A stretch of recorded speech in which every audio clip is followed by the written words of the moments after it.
it's definitely questionable, but it seems to be weird design issues seem to be a thing all around because, good lord, whoever designed the Seraph Tower events and then decided that they needed to change and become harder after all the bunkers went live, but then to also require 9 million completions of them with no real logical matchmaking.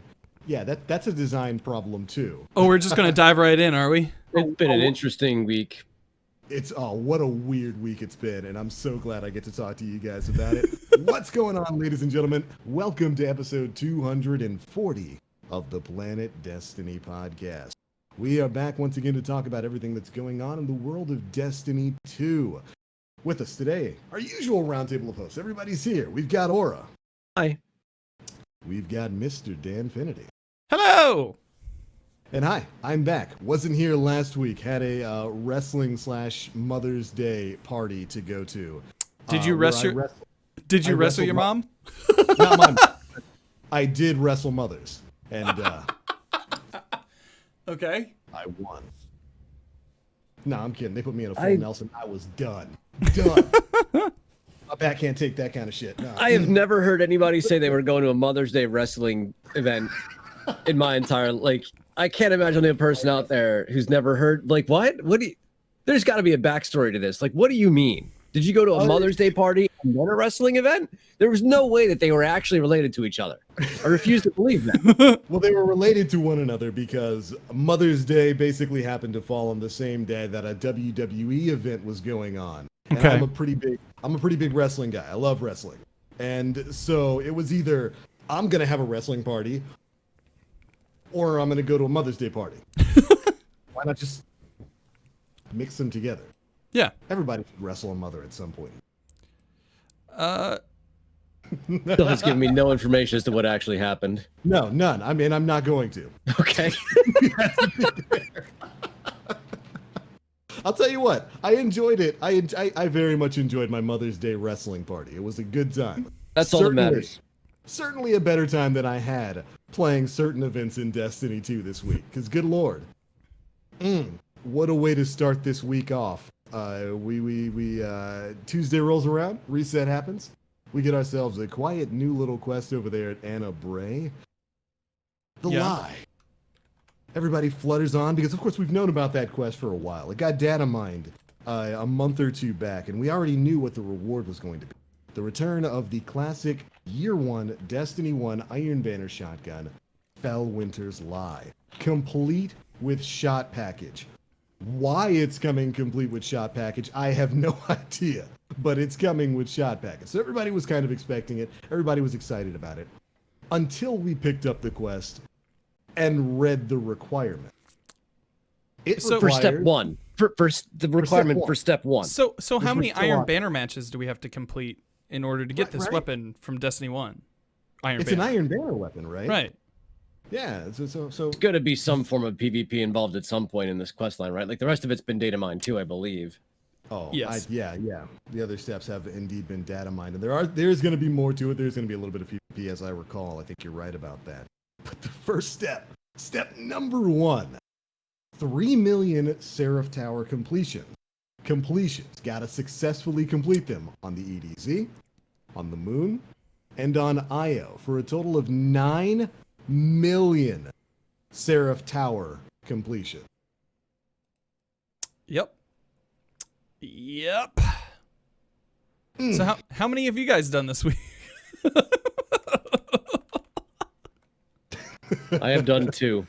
2? Okay. I did 5. And you know what? I think that's enough. I think I talked about it on the video I put up this week about it. Punch in 5, especially after they made the change where you get 5 times the amount of progress we were getting initially. Because, of course, after the first day, when everybody gave their initial feedback of, this ain't happening. There's no way this is going to happen before this season ends. Bungie, very wisely in my decision, went back, revamped the numbers. They recrunched a few things and made it so that we now get 5 times the normal amount of completion percentage per single completion on weekdays and 10 times completion percentage on weekends, which is a good idea. I think we've now gotten, EDZ done? EDZ and Moon are done. The Moon was almost done this morning, so it's apparently done now. And IO, which has been a matchmaking nightmare for a lot of people 56.8% on Really? IO. on Halfway? IO. Which when I so I did a bit of it today, and it brought back escalation protocol feels. What with Yeah. jumping in and being like, no, Blueberry, wait, hold on. Before you leave, open up your party and let my friend in. Oh, Just do yeah. it. So we did quite a bit of that, which was super nostalgic for me because that's how Jaden and Bibble and I started doing Reset Boys every Tuesday.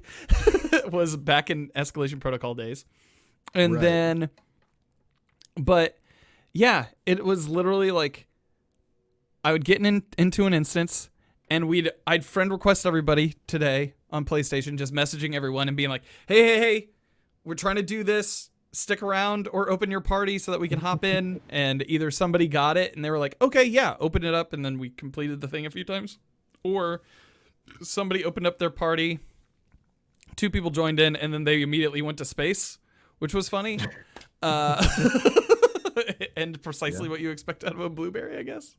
And yeah, this thing, it's going to get done tonight. It was at 33% when I was on this afternoon. At around between 4 and 5 when we were on IO doing it.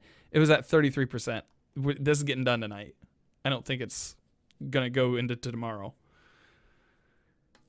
Yeah, and I figured it'd be done by Sunday or Monday when Bungie announced the changes in there, because of course they changed the percentage you get for completing it. They made it easier to complete the Seraph Tower event by nerfing the champions at the end of it and giving you like an extra percentage point for every time you actually charge the tower. So that was, I don't know why they changed the champion thing. That was the easiest part That was of the event. like that made no sense to me. It was the taking down of the percentages, or like changing the percentage per tower throw.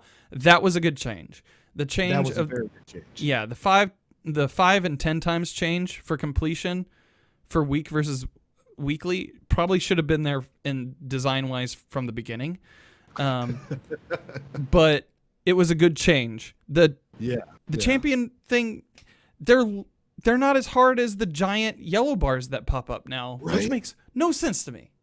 When the super giant servitor or the super giant colossus pops in, it takes way longer to drop those guys than it does the champion. It makes no sense. It's funny because like I'll take making the event easier to complete, whatever. It needed to be easier to complete, especially if you're going to put an entire community event behind it.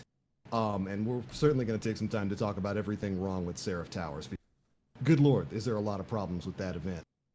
But the nerf to champions I just thought was funny because like the hard part is getting to the champion. Yeah.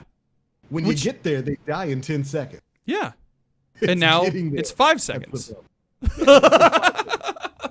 But I didn't participate when it was difficult. Apparently, it was a lot harder earlier in the week. I had a lot of personal things come up this week. I didn't play. Apparently, it was harder. Yeah, it was much harder. I did 2 on the moon. That was it. Did my 2. You're welcome. And like I did it with 5 random players in the instance. It was 5 total people, and we got it completely done. No big deal at all. Nothing to it. We got it done with like I don't even know how much time to spare. But hats off to the people who are grinding this out and doing tons and tons of completions, because you have the ability to stomach content that I don't. Yeah, I don't think it's fun. Yeah. I don't think it's challenging. It's annoying, if anything else. Like at Sight Unseen, it's kind of an annoying event. And the thing, and I was talking about this during stream today, I feel bad for the art team and the programming team that builds and designs this, because it's actually cosmetically, it's very attractive. It's beautiful. Everything related to Rasputin has clean lines, like a hot rod, like a car, like a luxury vehicle, clean lines. You know what I mean? Real cool color and palettes to this. Like the artwork behind it is actually stellar. The animations are pretty neat. So I feel bad for people who actually design, develop, and implement these things, put their heart into it, for us to look at it and be like, this sucks. Yeah. Like physically speaking, it doesn't. It's beautiful, but the activity itself sucks. Not great. And so thank you. If you're out there doing this, turning your brain off, trying to isolate from whatever's going on, just grinding this out for the PvP players who are going to really enjoy this weapon. Yeah. Oh yeah, So this is definitely PvP players' weapon that PvE players are doing the shouldering for. top For 10 once. in the top 10 for the weekly, the top Seraph Tower completions weekly. In number 10 on the slot is Planet Destiny's own OB Katy Cat with 340 completions With no surprise. this week. Yeah, There's no surprise. that- No surprise there. For the rest of the Destiny community, you're welcome. Yeah. You're welcome. I mean, I just imagine the BKD. I think Ninja'd probably be on there. Chevy's number 4. Whether it's the Redeem dudes I believe or that. Be Bold people out there, you know, I feel like that would be my pick. If I was Sight Unseen, Thrown Dart at Dartboard, that's the names I'd figure be on there. Yeah. Yeah. So, And go ahead. so Schecter, there's a meme going around of like it's a PvP player going like this, and then the PvE players offering up Phil Winter's lie to the PvP player, because that's basically what it is. And Schecter brings it up in chat. So do you feel there's been some stuff going around on the internet, on Twitter? Do you feel like there should have been a minimum completion for the community weapon? Like you do 5 of the event and then you get the next step for the weapon? Or do you feel like it's fine designed the way it is? Okay, so are we gonna assume that assume all variables are the same? So like assume that the quest started the same way, it Yep. got the same nerf after Tuesday? Then Yep. no. I don't. I think the only requirement should have been that you picked up the quest from Anna Bray, Yeah. because oh my goodness, I wouldn't want to put anybody through it. And I think like I said earlier in this, I did 5. I got 5 full completions. Said okay, I have done my part. I'm done playing this, and didn't play Destiny again for the rest of the week. I haven't even played Iron Banner because Yeah. those 5 Seraph Tower completions took everything that I had. So for the people who've been playing nonstop all week and have been supercharging this thing towards completion, especially this weekend, thank you. 100% thank you. I'll be one of the PvP players on this. I'll be sitting back just saying, hey, thanks for the free gun, PvE dudes. Yeah. I love it. It's good stuff.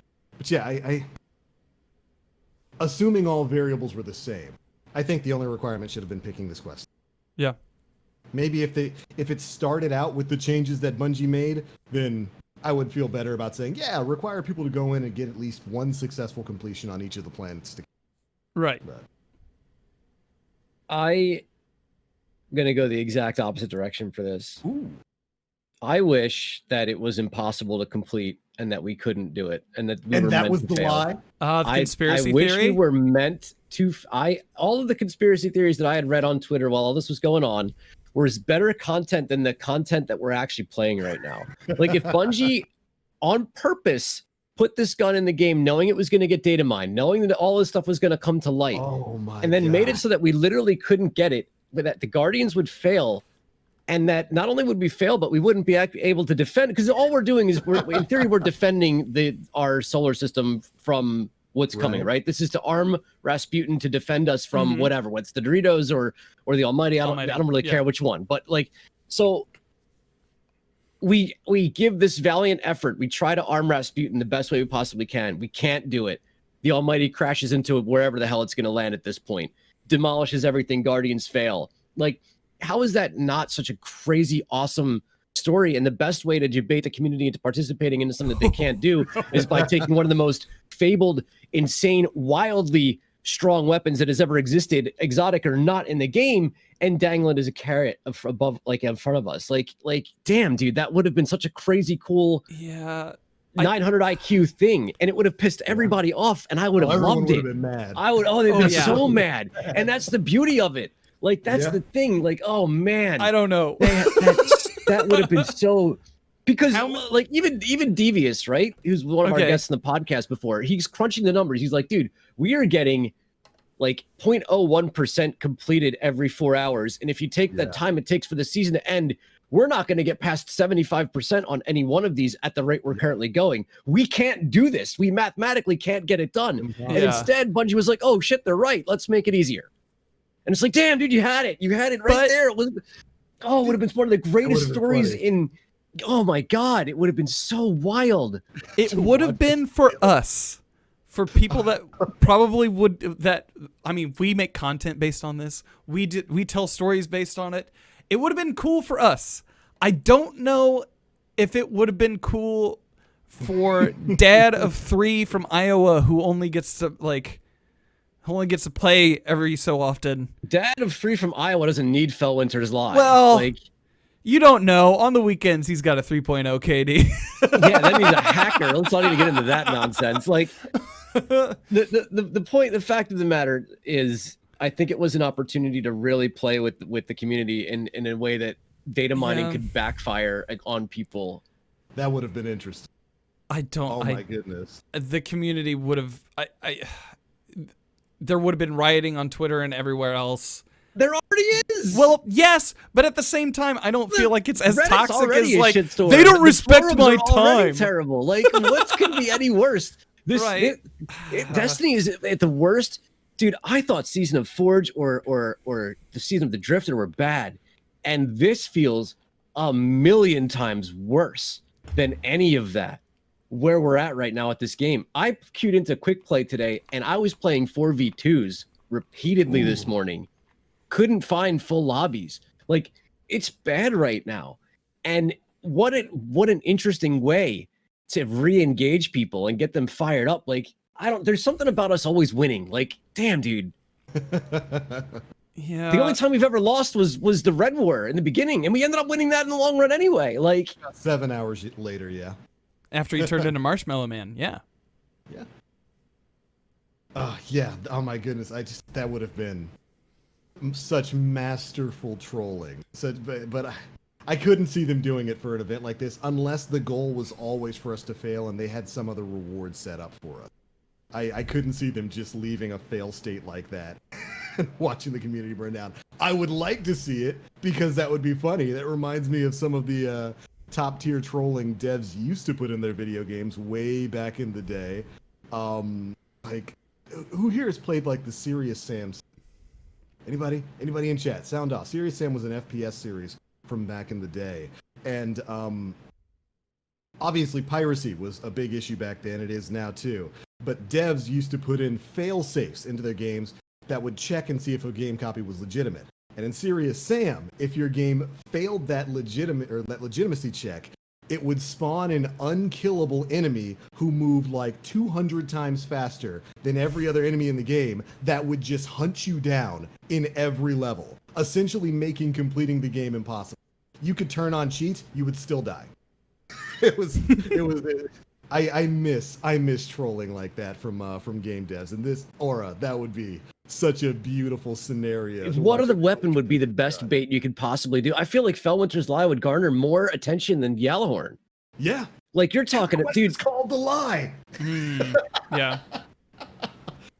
Yeah, that would have been great. But I don't know. I think they would have lost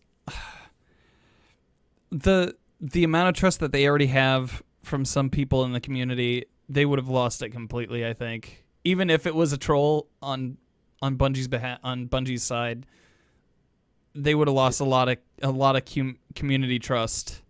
Yeah. And I could see that backfiring in a big way, especially with them trying to be as open as possible right now. Right.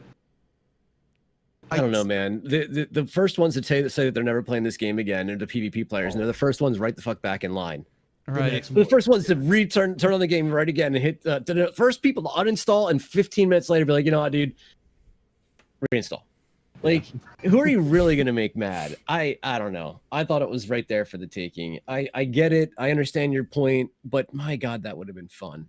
And I don't make content. I'm just a clown who talks about nonsense while he shoots people. Like, there's no content on my channel that actually occurs. So like, would it have been great for me? I don't know. I'm already so used to so many people coming in and saying just bad things about the game in general, especially right now. Like, I don't think it would have changed anything on my end. It's just, man, That would have been The only interesting. scenario in which I could see that happening, and good God, if anybody from Bungie is listening right now, this needs to become a thing. They would have to put something ridiculous in the database on purpose, knowing it would get data mined, and then people would find maybe links to the quests or the lore bits for it, but never address it. Never bring it up, never talk about it in an official capacity. Let people lose their mind. Let us do what we did with the basketball court of Oryx, where they say nothing, we find this ridiculously obscure thing because that's just what our community does, and then let us bang our heads against the wall without them saying anything. I think that would be the only way that scenario would work without major PR backlash. Like if next season Gjallarhorn, a reference to Gjallarhorn pops up in the data, and then a couple weeks in, maybe they add in the model for it. A couple of weeks in, maybe they add in a reference to a quest, but they never address it or say anything about it. It's just people banging their heads against a wall, trying to figure out how, when, and where we're getting Gjallarhorn back. Like maybe you find like a wolf head behind a rock or something. They don't tell you which rock. It's some rock in the game. You gotta go to every rock in the game and hold square. One guy finds it, and makes a YouTube video about it, and everybody's like, "Nah, dude, that's just Photoshop. I see what you did there." And then another guy picks it up, and then another guy picks it up. You under the truck. Yo, this rock on IO. It's here. Now that you've brought that up, I just can't help but be more disappointed with the lie quest we actually got. It would have been so much better. But anyways, the quest sucks. I don't know how much more we can talk about it. There's gonna be more to it. Yeah, there's gonna be We're quite a gonna bit know more. what step 2 is tomorrow. Maybe it's not gonna suck as bad. Well, Yeah. so there's a Polygon article that has the full walkthrough. I am going to post the link in chat for anybody who would like to roll through it. Right.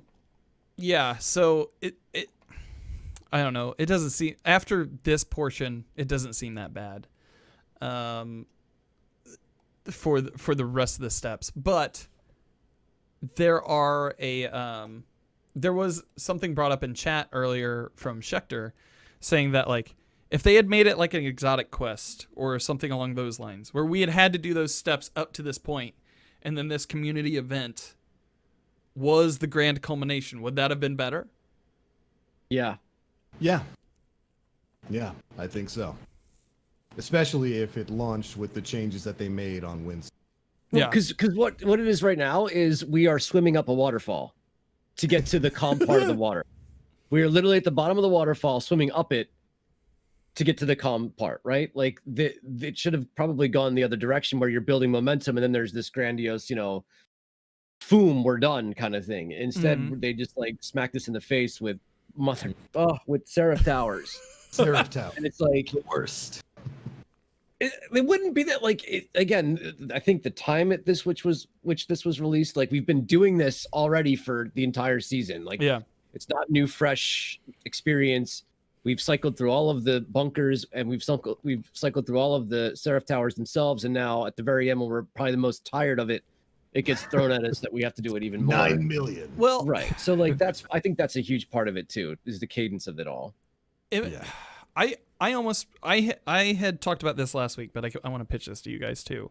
I kind of wish that they had, because we had 3 weeks of Guardian games, 3 weeks that had nothing to do with the Almighty.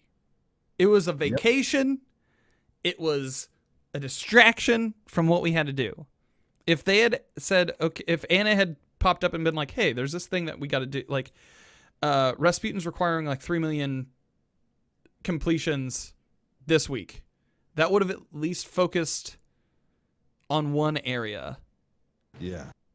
And you already had people not completing Guardian games. If you tied in Seraph Towers as an alternate path to Guardian games greatness, that probably would, I don't know. There's just different ways for you to go about this, and I don't Could've been feel. done differently. They didn't pick. This They is- picked after Guardian games, after everybody was like kind of tired of grinding already, to then go, hey guys, guess what?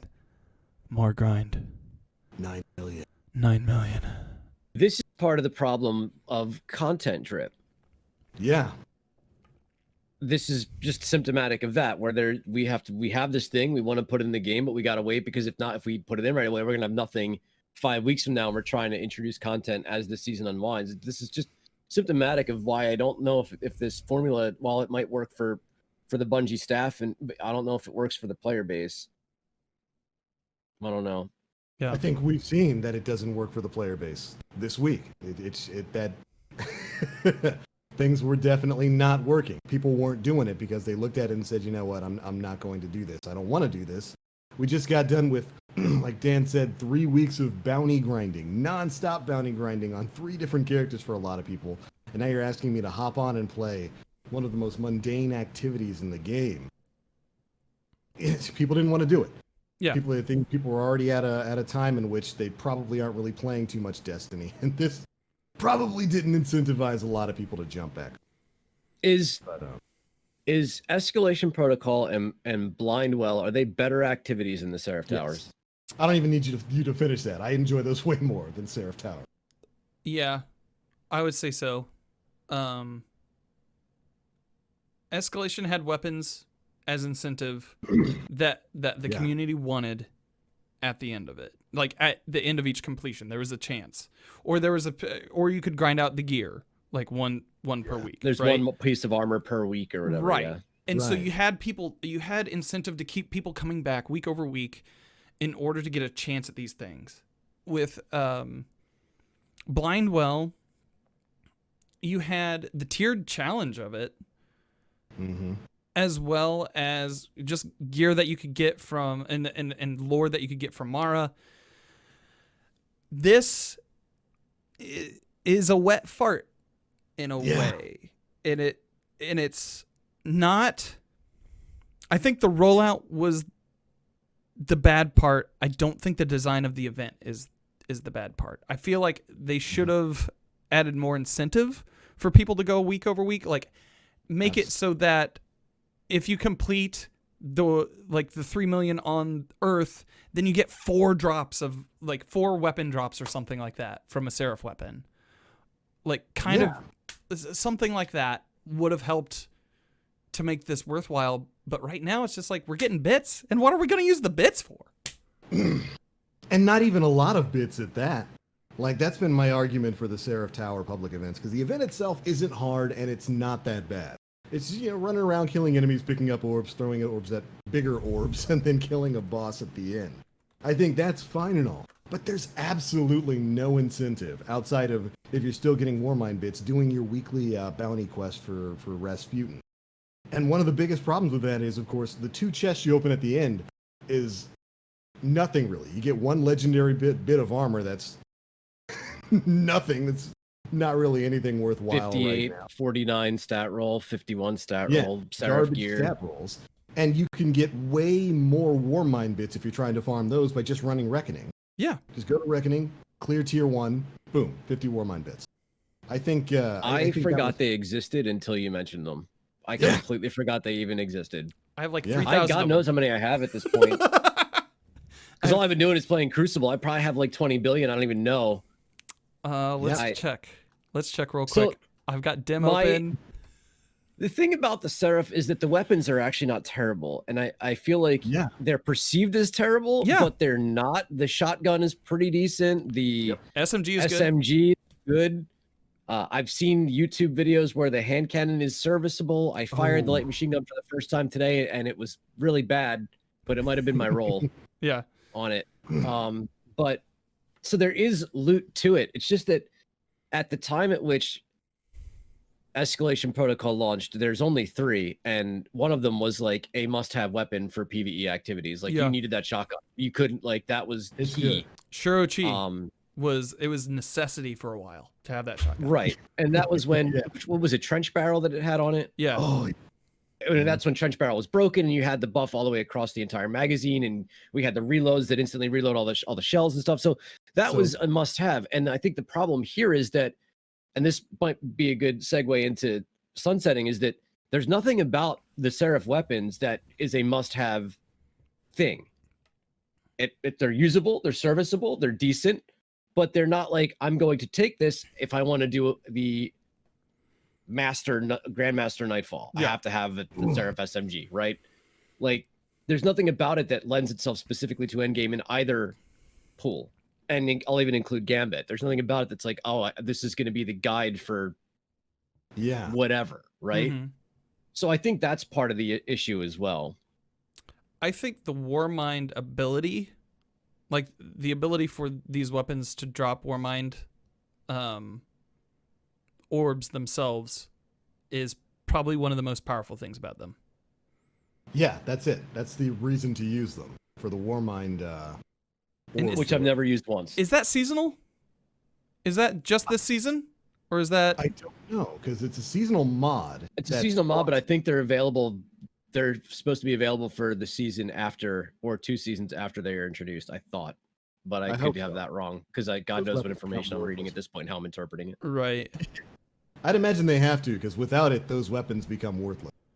Right. I don't know if it's like an armor mod or if it's like from an artifact mod. If it's an artifact mod, then that kind of makes my point moot. But if it's a weapon, if it's an armor mod over It is. artifact, then those weapons are still going to have that ability going forward, and that's freaking nuts because you can use them to concuss things. You can make extra. Just their pure ability is bonkers bananas. And I've so, never used it. I've never, not once, ever executed very using powerful. any of the season. None of them. I have not been once. using it on my gear since the first Grandmaster week. I have been running a double skip Warmind build that has been insane. Yeah. And I'm going to mourn it after this season is over because it is my favorite thing on the face of the planet. I do believe they are seasonal mods, so that should be persisting for the next season. Okay. So. I have 9,000 Warmind bits. Oh my god. Have you upgraded all your bunkers? 'Cause The if bunkers not- were done like years ago. Like, whatever day. What happens? You accumulated so much that by the time IO went live, I went and cleared it, maxed it out, and I was done. Because it's so much residual currency. Isn't there something else too, like chipsets or something? Yeah, but you don't really need those. You don't need that. Don't worry about it. You're fine. I have 85 of those encrypted, whatever they are. Oh my god. Encrypted Warmind bits. I have 87. This is why we need a bank. 9,000. Yeah. We need a bit Warmind. stimulus for those who started the season midway through, Oh my coming goodness. straight out of Aura's pocket.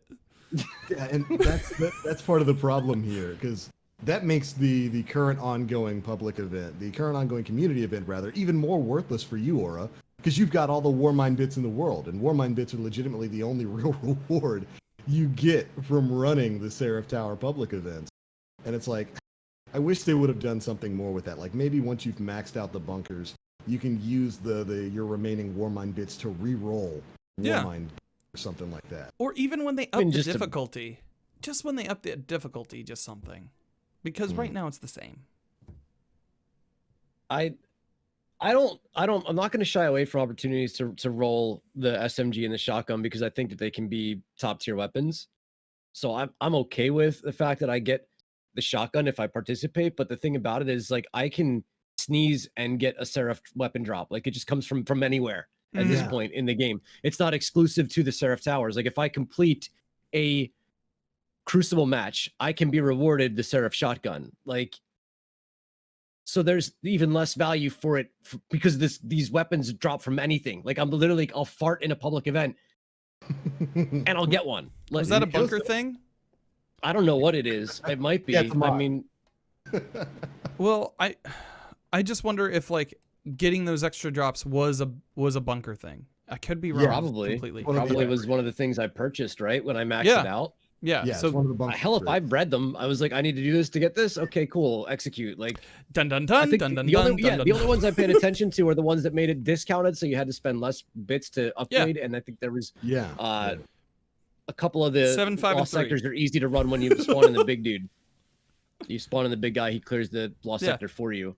So Right. like that was really, I think, where I focused my currency at the time. But I could be I can't. There's what, 6 of them, 5 of them. I can't tell you more than those 2. So Yeah, not just a system that certainly wasn't explained very well when Bungie put it out there, and there's not really much to do with it once you've gotten everything updated. It's unfortunate, definitely unfortunate. I'm just waiting for some grand culmination. Like, what does this actually become? What is this? What is the word? Crescendo? Like, what is the peak of this? Like, what are we building this up to? Where maybe my 9 million Warmind bits are going to matter when I get to whatever the end of this is. Is there some like giant vending machine that's going to land? Like maybe what's coming from in the Doritos isn't actually bad things. Maybe it's vending machine that takes Warmind bits, and like I can get like a Guardian Snickers. Like I don't know, man. Like spend your tokens here. I can It's got finally get the Doritos bathroom that my in Guardian has been waiting for 5 years and use the restroom out of this vending machine that drops from. It's like There's a vending machine. Out of the top, you're able to get Doritos. Out of the bottom, you're able to get iron bananas. Oh, okay. It's got to go somewhere, right? Like the season has to build to something. Maybe the currency matters when we get there. So, I don't know how far into with Fellwinter's Lie. From what we've seen data mined so far, there are certain events that push forward. I wonder if those push the story of the season along more so than actual time does. Probably, because we have seen a bunch of odd things, like people loading into a weird burnt up and like messed up part of the tower that wasn't like the messed up tower we had at the beginning. Of course, there is going to be some story that goes along with the rest of the Fellwinter's Lie quest. I don't necessarily want to spoil that here. There is going to be some lore bits that drop in there, so it might wind up being that would explain why this is a community event too. It might wind up being sort of some kind of trigger into what's going to be happening next, the overall overarching story. I think you might be onto something with that. Well, hopefully they take more Warmind bits wherever we're going. So. We throw them into the sky at the Almighty as it comes crashing down. I can cast a net of Warmind bits itself, kind of like what is it like? Not Guardians of the Galaxy when all the ships come together to stop the big ship. I can do that, but it's just gonna be Warmind bits that hold it together. Yeah. I was thinking maybe we throw them like Gambit, but that's cool too. Got to get rid of them somehow. But yeah. Well, all right. I mean, I don't know really what else there is to say on the topic of the Seraph Towers and the like. Looking forward to getting it done. I don't think there's much else to say. No. Sunsetting. Woo! Yeah. You'll have Next your topic. shotgun tomorrow, Aura. Mm-hmm. Your Rasputin Prime ordered shotgun. It had a little bit of a shipping delay. We had to push it back by a couple of days. You'll get it tomorrow. Yeah. I don't really like the fact that Fellwinter's Lie is coming back because that gun gave me fits in D1. That gun made me, and that was a 6-month meta. That was 6 months of Blink, Thorn, or Last Word, and Fellwinter's Lie, and that was it. That was the only thing that was going on, and Thorn so I'm Fellwinter, not baby. excited. If people out there are upset about mind benders, if this thing really does have shot package and performs like the actual Fellwinter's Lie did. It might even outrange a chaperone for all I know. It might. Like, And like we can't even speculate and be like, oh well, no, they never bring it back in that busted form. They've done it already with other D1 weapons. Truth, I never thought Truth would come back in its Destiny 1 Year 1 form. With How the full long does- tripod and everything. And How it long did. does how long does the ornament make the barrel? yeah. Question for Fallout. Right there we go. Does the ornament add extra range? It's I don't know what they're thinking because I know we have it. We got it up in like databases like light.gg. I don't remember. Is it a primary weapon or is it special? That's what I'm looking up right now. I can't remember if it's kinetic or if it's an elemental weapon. It looks to be an elemental. It was deals elemental solar in damage. it was elemental in was Destiny 1 because it was a special weapon. They were all energy, so makes sense. I mean, I hope you're ready to see it. It's probably going to be ubiquitous for a while, especially if Shot Package works the way it used to. At least for a Well, not year. only that, but well, yeah, at least for a year, and because anything else that competes with it currently is going to be sunset, right? Oh yeah, yeah. So, Bungie states that anything from season 9 will be able to be brought to max power level as the game progresses for a year from when season 9 started, which was September, Dan, 2019. Yeah. Well, it was October, but if you talk about the end of the season, you're talking about December. Okay. So we're talking about Shadowkeep, Season of Undying. What is it? Dawn, Season of the Savior. Season of Dawn. And then this season being your end game level infusible gear moving forward, including all of the exotics that have ever existed. Yeah. But what that leaves out, Spare Rations, Mindbenders, gone. Mountaintop, gone. Revoker, gone. Beloved, gone. Erentil, gone. Yeah. The Aaron Till you know at this point.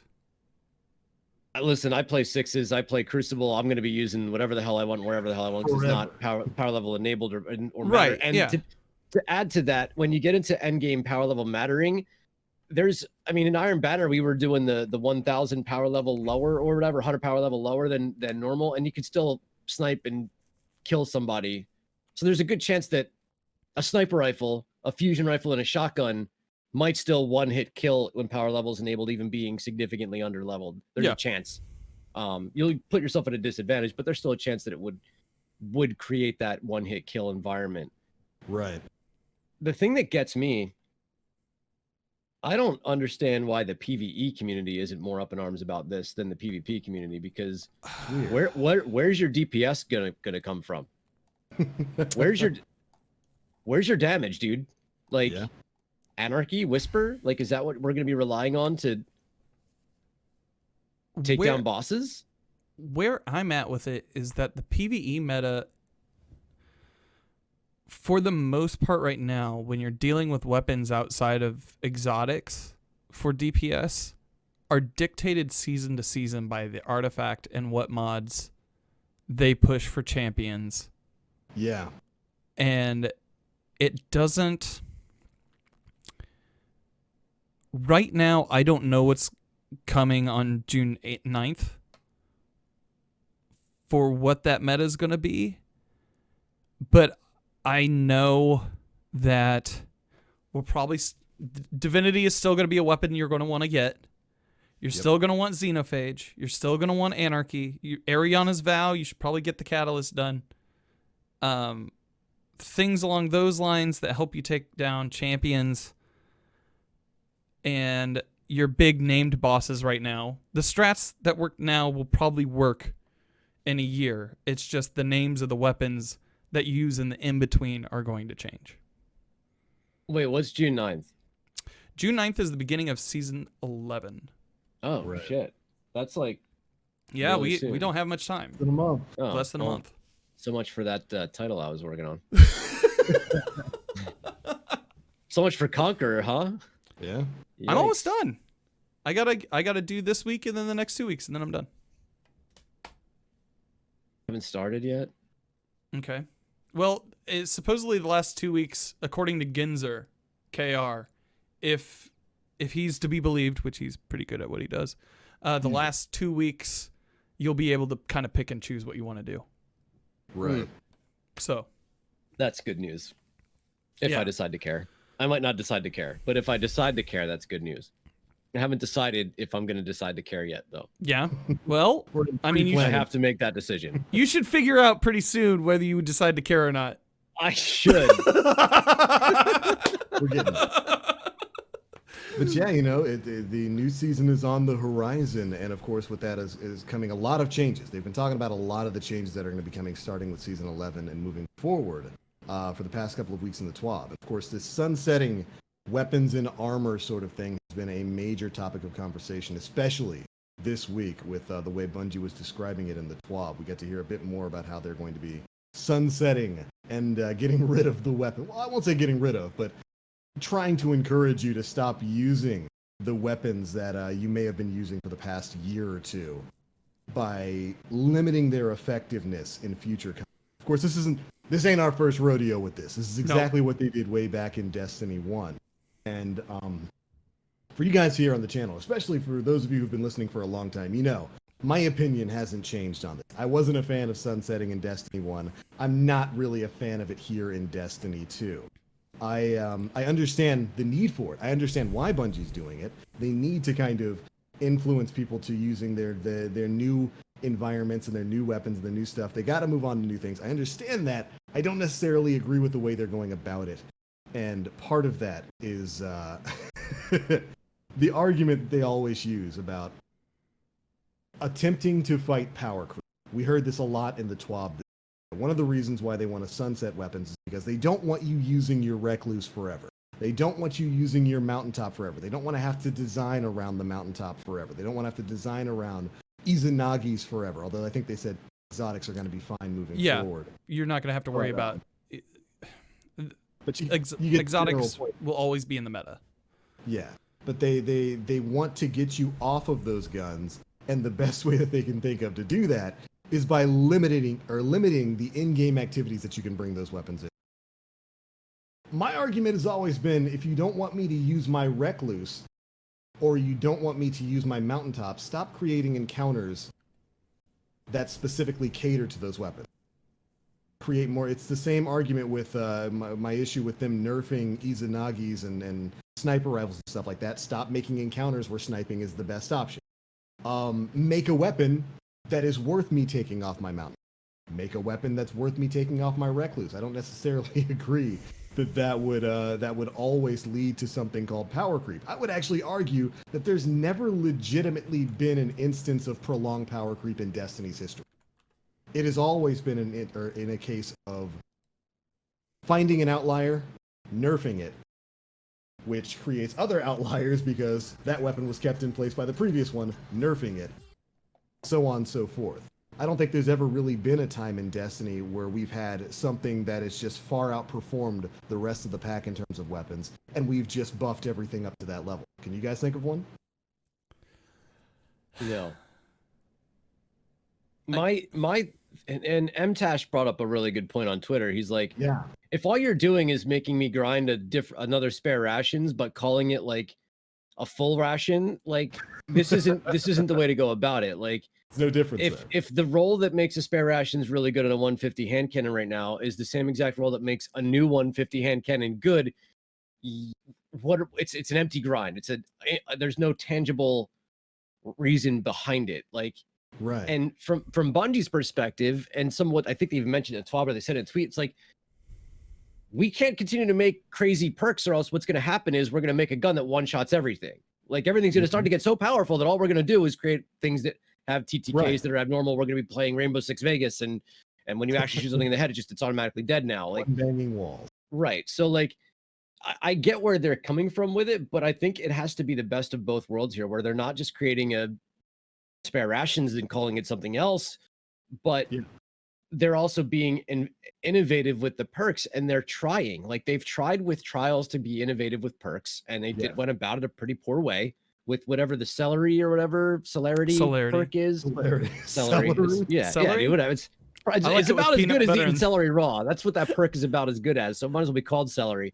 But it's like they've tried. There's other ones too, like elemental capacitor. There's shield disorienting blow. There's these things that they have tried that haven't stuck, because no matter what they do, a damage or a stability perk is going to be the go-to, whether we're in PvP or PvE. If they took all damage perks out of the game, you'd probably be more inclined to see some more innovation and some more like schemes and builds behind some of these other perks that are existing. But because a damage perk exists and it makes killing things easier, that's what we're going to gravitate towards every time. Yeah. Anything that makes my gun do more damage. Because we always gravitate toward effectiveness over innovation in our playstyle. That's why you have That's why you have people who are like, you got to have this loadout for the raid because, dear God, it's going to be a real hard time otherwise. Yep. When I'm okay with sunsetting, but mainly because to me, reading through that, I read it as, okay, some of these things are going to disappear. Your time investment with them, which if you got them at point of arrival, right? Your investment with them has been at least a year or two right now. Yeah. And we want to value your time at the same time as helping you to find other things that might mess with your playstyle that you wouldn't have played with prior. Like I've used the Ikelos SMG for a long time, and I like the Ikelos SMG, and I know it's going to be good forever. I like that weapon. I know how it feels. I know how to kill guys with it. They get surprised every time I show up with it and nail them in the face, and that's cool. That's going to be good in 6s. Yeah. Now, I don't need that to be good in in-game activities at the end of the day. I just need it for the core experience. I have it. I'll have it forever. They're not deleting it. They're not getting rid of it. It's there. But when it comes, I am looking forward to seeing what weapons they create to take that out of my arsenal, to make me not think about it, and to see what they reissue. Because they talk about reissuing as well. It's not like... There was the conversation about... We had kind of talked about this a little bit beforehand, Aura, where there was the conversation about bows and how when this comes around, there's only going to be like 3 bows that are legendary. And Hush isn't a part of that at all, right? Hush came... Hush is like Revoker season. Okay. So you've got Garden of Salvation. The only reason that there's even 3 is because 2 of them are from raids. Yeah. So you've got Garden of Salvation bow, you've got Last Wish bow, and you've got the the Iron Banner bow this season. Stack. And that's it. Yeah. And you'll have a couple of swords, if I'm remembering correctly. Right. That will be viable, and that will be the one from Shadowkeep. Yeah. The one that has the mountain climbing pick on the end. The ice pick. And that's gonna be it. A lot of people were like, but they're going to get rid of everything else? No, you're still going to have it. It's still there. You can use it for 95% of the game. I don't see a lot of people using a Subtle Calamity in the raid. Feel free to. Have fun with it. But, like, that's not what I'm seeing most of the time. I'm not seeing people mess around with stuff because they want to get things done. And how they do that is by finding weapons that are effective. And so people will pass along what weapons are effective for different raids and different DPSs. You're not going to have to find that out by yourself forever. But there's going to be things that filter in or are reissued that you can play with. There's 5% of this game is in-game. Yep. My question is this. Isn't there a form of sunsetting in the artifact itself and where it tells you to put the mods in order to accomplish end-game activities? Aren't they eliminating 95% of the loot pool by making me have to choose a specific weapon? Like, isn't each that... season? Yeah, kind of. So I'll take a trade-off where, sure, sunset my weapons. Don't tell me I have to use an SMG, a hand cannon, and a sword if I want to take down a champion. Yeah. Give me that mod to put on whatever weapon I want. Whatever you want. I'll take that trade. I think that's better for the entire environment if that's the way it's going to go. But don't sunset all of my shit and then stick me in an end game activity where I got to use a loud lullaby was the picture on the TWAB of all freaking weapons they picked. They picked that shit hand cannon. Don't force me to use a 110 with a reload speed of 0 of like 20 years because there's 3 hand cannons to choose from for end game activities. Like that's where you're going to start to really lose me, right? So. Yeah, I think, and the other thing is we have no idea what the weapon system is going to be, what's going to be available in this season that's coming up. Maybe there's some absolute units of weapons that are going to be dropping. I hope so. You know, but like Same. at the same time, it's like, how many times have they reinvented the Ikelos shotgun? Right. We had the Ikelos shotgun at first. Then you ended up with a threat level out of the Scourge of the Past raid. Then you ended up with weapons like the Last Man Standing from the Gambit season, right? Mhm. In terms of PvE shotguns that were really, really effective. And you could even argue that Emperor's Courtesy might even fall into that realm if you were lucky enough to even get that goddamn thing to drop. But Yeah. that's a completely separate issue. Like, so we've already seen us farming for a weapon that's already existed. Yeah. You know what I mean? I'm Same nervous that we're going to see it again. Imperial Decree as well. That's I don't know if I mentioned that or not. It's but I yeah, th- there's five examples. Personally, I find it more. I think it is fine for weapons to sunset in my mind. The thing that I'm a little irked about is armor, because armor takes a lot more time and material to level up and to get how you want. That's what's kind of rubbing me the wrong way. And it doesn't make sense for armor to sunset. It does if you have the mod slots. If you have the seasonal mod slots, it makes sense. Explain. Because items that would be in year 3 for the mod slot. So you have all the light stacking ability, you have the Warmind cells. Maybe you don't want to have to work around that in year 5, 6, or 7. Okay. So you sunset that so that you can bring in new things. And that's Or maybe those mods break the game at some point and create environments that would have been challenging. Like I don't use the Warmind or the current stuff where you drop the orb and it blows up and does stuff, but like maybe that makes one of the content in season 12, you know, renders it like useless. It's not a challenge anymore because you blow everything up in the room or something like that. So like I could see that being the point. But when I don't even think about mods when you talk about sunsetting armor. I'm thinking about my stats. Now I'm not a huge stat farmer to begin with. I'm still trying to find goddamn Dune Marchers to drop for my Titan. Like I don't even know how long your Armor 2.0 has been out. I still can't get good exotics for that character. So like I understand fully the stat portion of trying to have a decent build, 100, you know, 100 mobility, 100 recovery, and I don't know, 50 resilience or something like that. I get that, but at the same time, this game throws loot at you at an astounding rate. So like my Warlock and my Titan are maxed out on prime engrams right now from playing on the character for maybe a week. I literally can't pick up another prime engram. I cleared out my Hunter this morning. I have 2 prime engrams on my Hunter right now that have a chance to turn into high stat rolled armor. And so for that purpose, I'm not as peeved.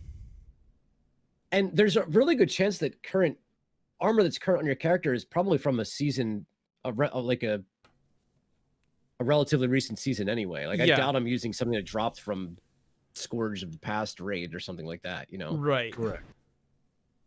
So, and with that, I mean, we saw some reissues too. We saw some things where they're like, you know what? These things that we're adding into the loot pool with season 10, they're going to have these mod slots for this year, basically. They should have done a better job of visually showing what was going out and when. Yeah. That because Which could still come. That could could still be information that is right. That should even be something that's brought to DMG or Cosmo's attention. Like, hey guys, a full list of stuff. Right. Even if it's just a blurb you or a don't even need to spreadsheet that do just shows. You don't even need to do that. You just need to show like a timeline, and you need to show like, okay, so maybe the swatch, like the emblem that goes up in the corner of the exactly. swatch of the piece, right? Yeah. Something that small to say, okay, stuff with this symbol in the corner is only going to be good until this date. Yeah. And then everything else goes a full year, and you maybe stretch that out until like 2022. Here's the other weird thing, because they talk a little bit about how generalized activities are going to be somewhat rewarding. Maybe not to the level of like original Destiny 2, where like you did a public event, you got in-game gear, but like they had said that running strikes, playing Gambit, and playing Crucible will at some point give some form of powerful drop, some kind. So it's like, if I got to go back into Gambit and get a piece of Gambit armor that's going to be brought forward as a reward, like where does that end? It doesn't. That in where's a- isn't that in an like isn't that MMO. kind of like muddied water? Like Well, isn't that like a little bit confusing? What 'Cause kind now of I game gotta do you look want? at Do you No, want a no, loot my grinder, point- or do you want? No, my point is, if I go into Gambit and I get a piece of armor that drops, it's not going to show the emblem for being or the symbol for being from this season. Right. It's going to show the symbol for being from whatever season that Gambit came out, whether that's Yeah. the season of the Drifter or before. So, like, if we did a spreadsheet that said if it has the symbol, it's not going to be brought forward, that becomes null and void because I've now gotten that drop as a powerful drop in the current season. Like, does that make sense? Am I explaining it correctly? Like, Gambit's been around for I don't know, Yeah. a year and a half. If I get an original piece of Gambit armor as a powerful reward drop, how is it going to the system going to tell the difference between it dropping today versus it being from the loot system from a year and a half ago? Like, that's Depending the on- weird thing. Yeah, I don't think it Or does did they right say now. there was all new armor? Maybe they said there was all new armor. They said that they're going to be reissuing stuff. As far as I can tell, there's going to be new armor. Yeah. My question I thought they said is, there was be a whole new Crucible set, a whole new Vanguard set, and a whole new Gambit set, which would make what I just said completely irrelevant. there If would it's a brand new piece of armor that came from a it Gambit. has the geometry, or like I think they talk about it as the same geometry, and it'll serve the same purpose across the board. It'll just be shaded a little differently or ornamented Right. differently. But when it comes to, like, I wonder, Gambit Prime, can we talk about that? What is going to happen with that gear? Are they going to reissue that down the line? Because otherwise, it's in a core Power level playlist. enabled game mode, right? Power level Is it? enabled game mode. Gambit Prime. Yeah. When it's Guardian versus Guardian, absolutely. Yeah. Okay. For the invasion. For yeah. for the All that NPC for the ads in the game, it's all normalized. But for Guardian versus Guardian, it's absolutely, and it's the same for I think it's even the same for other Gambit. I Or think it it's might the be. I same don't know. with rent or regular game. Yeah. Yeah, but so what you're saying is the only way to get Gambit Prime armor is to go and do Reckoning, but Reckoning's not going to grant at level gear because it's an Yeah. antiquated activity. So now I'm going to go into Gambit Prime without a Gambit Prime armor set and be less effective, especially against the yellow bar enemies that spawn and take 1 billion DPS to kill. Yeah. I think that's what you're saying, right? Yeah. Because, like, Gonna be holy weird. shit. Like, imagine grinding that set out again.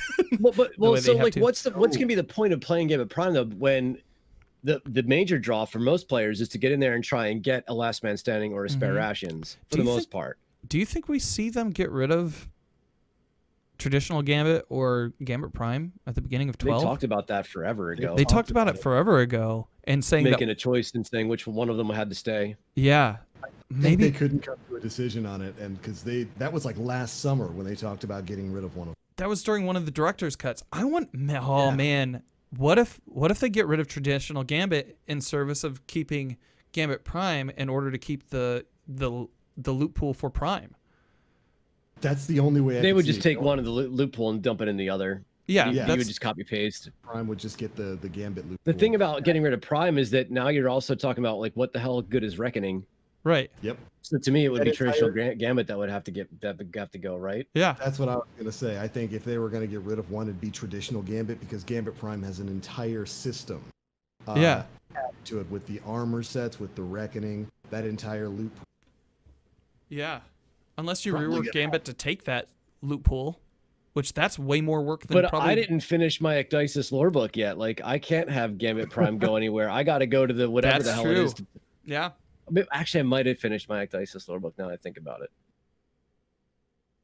I may have. Yeah. That's probably why they stopped talking about which of those they're gonna get Yeah. rid of a year ago. 'Cause Nim- it's a huge mess. Nim in chat says I would straight up stop playing Gambit if they get rid of Gambit traditional. I mean, think about it, dude. Doesn't it make sense that traditional Gambit would be the one that goes by Yeah. the wayside because the Yeah. loot pool is minimal at best. It's what, like 5 weapons and five Yeah. and an armor It takes set? the Like, most time. Yep. I don't. Yeah, man. They would probably get rid of traditional over that. In order. Okay. Sorry for the side tangent, but I think that's an interesting point. It is. I'm not sorry about the side tangent. It's kind of what I do here. I derail everything. Yeah. I don't know, but as a PvE player, I'm not upset for the most part. Yeah. Yeah, I'm- and, you know, I started this off saying that I don't like the idea of sunsetting. I didn't in D1. I don't in D2. I understand why they're doing it. I'm not mad that they're doing it because I expected it to come for a while. I just don't want to fall into the scenario that we did early on in D2, where you're, at least in power level relevant activity, stuff like your strikes and whatnot, and raids and all that kind of stuff. I don't want to get into a situation where they're forcing you to stop using the weapons that you like, but not replacing it with stuff that feels as good. Right.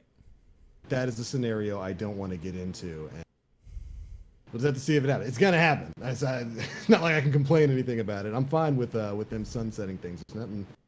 There's nothing new really going on there. I just don't want to get into a scenario where we stop you, because that was a huge problem in D1. You know, Yeah. we went from year one of D1, and then Taken King drops, and we get some decent stuff in Taken King, but nothing that was on the level of like Fatebreaker. Right. You know, the most direct comparison we get is Zowli's Bane. Oh my I can't There's god. never say been the name of anything that close to Fatebringer. Fatebringer is one of the greatest hand cannons, maybe the greatest hand cannon to like Oh, ever exist in It's the daddy. It's the And- daddy. in Destiny history. I don't. And we almost had a scenario like that in D2 where we had Midnight Q. Midnight Q dropped in year one of D2. Mhm. It was a great feeling hand cannon. But I would argue Bungie did a better job of getting us to move away from the Midnight Q by introducing other primary weapons that were as good or better than it. Like, I dropped my Midnight Q and went to, like, what? Breakneck. Because Breakneck was fantastic. And, you know, I dropped Breakneck to go to Mountaintop. And I haven't taken that off since, but I just don't want to get into a scenario where people are going to be dropping the guns and stuff that they like using and not getting any sort of viable replacement. The other problem is like there are like Dan likes to use the Ikilos SMG a lot, and Mhm. I'm a huge fan of the Callus mini tool. Mhm. I Oh, think the it's Callus mini tool is an insanely good SMG, but it never gets any airtime because it's not recluse. Right. Not right?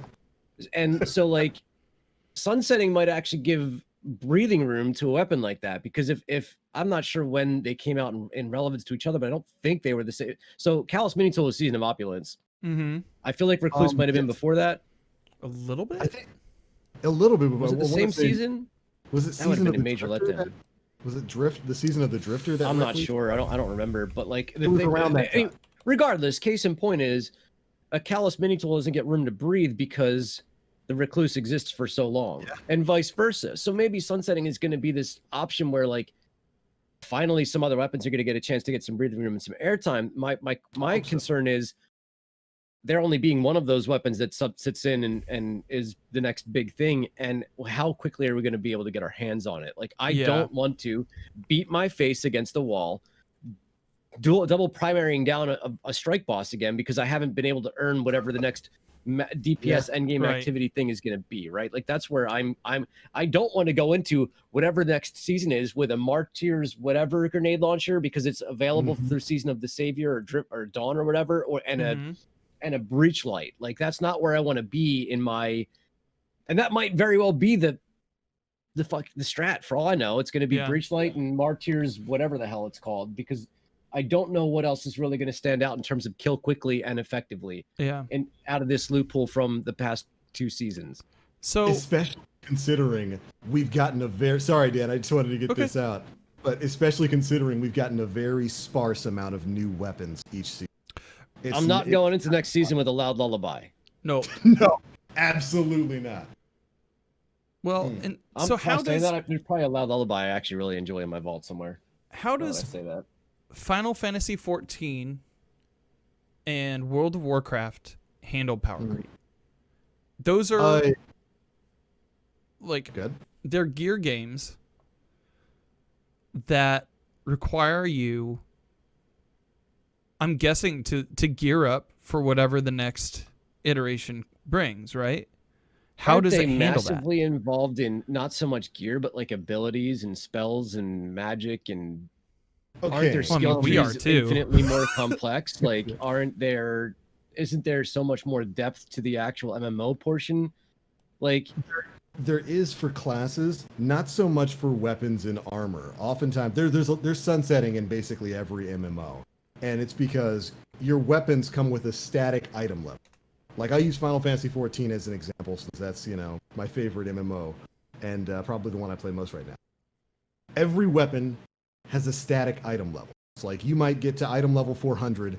The next tier for the first raid that you play is going to drop only 420 stuff. Everything you get from there is going to be item level 420. Next content release comes out, 445 raid drops. Everything that you get from there is 445. You can't take any of the 420 stuff and boost its item. But because of that, weapons and stuff like that in MMOs are oftentimes just stat placeholders. The key difference between an MMO like Final Fantasy XIV and an MMO like Destiny is there's no difference between my item level 440 sword and my item level 445 sword. It's not like the difference of two different hand cannons and how they feel and perform. There's none of that stability or the stickiness of a weapon that you're using. That's the key difference between an MMO like World of Warcraft and an MMO like Final Fantasy XIV versus Destiny. You can get two different hand cannons that have identical stats, the same range, the same stability, that feel completely different. Completely different. I saw a lot of people making the comparison between Destiny and some of those MMOs over the course of the week, and I wanted to take the time to talk a bit about that. So I'm glad you brought it up, Dan. It's almost like you queued me up for it. Well, I didn't mean to, but I'm glad I did.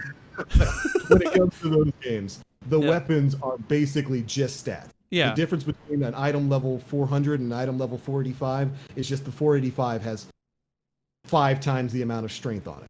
Okay. So yeah. But, yeah. I don't know. It's not. Yeah, I got nothing. I don't know. Let me ask you this: is there really a need for new weapons every season? That's a good question. Yeah. Is there? Thematically, Is there I think a need so. for is there a need? Because content is separate from weaponry. While you could argue that a weapon could be portion of a content as a reward, the content itself, what we're actively playing, the weapons are completely separate and from it. And so if the content is good, if what we're going in and fighting is good, if the environments that we are participating in are engaging, is there a need for 100% brand new weapons? And is there a need for a multitude of weaponry? Or could we get by with 3 new weapons? I honestly That's an interesting question. will look at Shadowkeep. Shadowkeep's weapons were The moon weapons were it, right? the moon weapons. You had the weapons from the EP-like event on the moon Right. that came in. They fit in thematically. They even the moon weapons actually, like, they glow when nightmares are around. So Right. I feel like for variance and for time purposes, it is important to have thematic weapons that tie into DLC and are new. I also, that way you don't feel like you're just passing your time for the same stuff over and over. Yeah. I think reissuing older weapons with new loot pools can help you look at something like a Loud Lullaby. If it were given a new perk, right? Like, if it were given a new perk pool, how better or worse it would be against an old one, I don't know. But, like, it could possibly become your favorite gun for, like, the next year, right? So by reissuing, I think that actually helps the incentive a little bit. So how many of you are currently using weapons from Shadowkeep or, God forbid, Vex Offensive? So help me God, Vex Offensive. Or the Sundial? I use the shotgun quite a bit. I use the Shadowkeep shotgun quite a bit. I've been using the Seventh Seraph SMG. I didn't ask my... about the Seraph. I asked about Okay. Shadowkeep All right. or the Sundial. All right. You got me. But I use Divinity. let's see here. Yeah, Divinity. I use. Let's see here. I'm looking at my inventory here. I use the Well, shit. Thinking of ways to get around. You might have gotten me. I'm just thinking about ways to get Breach around light? sunsetting. Breach Light. I use that Breach because light I do got use. a pretty good roll with Fun in PvP. Demolitionist Vorpal. But are these like I have a task. I need to be efficient, and effective, and this is what's going to do the trick. For Like the tranquility is not going to be something that I'm going to be like I need to bring this gun for this because there's nothing else that's going to do what it does. I have anti-barrier on it. I think the artifact skews that power. It skews Yeah. why you would use that weapon. Because this season, I'm using it in Grandmasters. Like, if I don't have an SMG that I like in my kinetic slot. I'm sorry to all of you out there who like using the escape velocity. It's just not what I like. But using the breach light sidearm with Hate that gun. Oh, I hate that gun so much. I know you do. I know you do. I want to set remember that gun hearing on all about fire. Oh my god. but like, I just like, I use a lot of different things. Lately, especially, I have a firing line. I have a firing line, rapid hit, line in the sand. I like that. Oh, It's a good weapon. Two, I could swear it like doesn't do any extra damage. I swear to God, it's like the weakest gun ever. That might be the exact line roll I have on it. Yeah, I have And I like was 5 like, of this those. is it. Like I have Feels like 5 of five those. like, huh? Like I think I have a crooked fang that did more damage than it. Oh yeah, definitely. But boy, is it fast. Yeah. I use that on my my solo pit attempts against the knights because you can go pop and get them. Yeah. I like Um, line in the sand's good. I like it. Yeah, there's quite a few, man, and like distant. I use the distant tumulus in one of the Grandmaster Nightfalls. That also had firing line on it in Genesis, and just because it had solar, like I could kill enemies with solar shields from a distance. Because in Grandmasters, it is not about how fast you do it; it is about your survivability. And Yeah. so, Oh.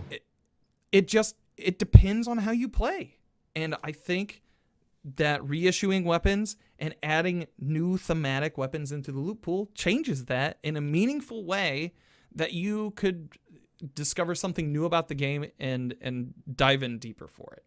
That's me personally, though. That's how I play the game, and that's not how everybody else does. I know there's some people who use only 10 weapons. Total. Right. So No, I think you've got a real point there. I mean, this is a looter shooter after all. I think that's a huge part of why people jump in at the beginning of every season. They want to see the new stuff that they can get. And, that'd be weird it'd be kind of weird if they started off an entirely new season and didn't have anything really new to. yeah, it would About, almost like, feel nothing, empty. but like maybe there doesn't need to be 20 new guns that Yeah. come out. Maybe there only Right. needs to be 3 or 4.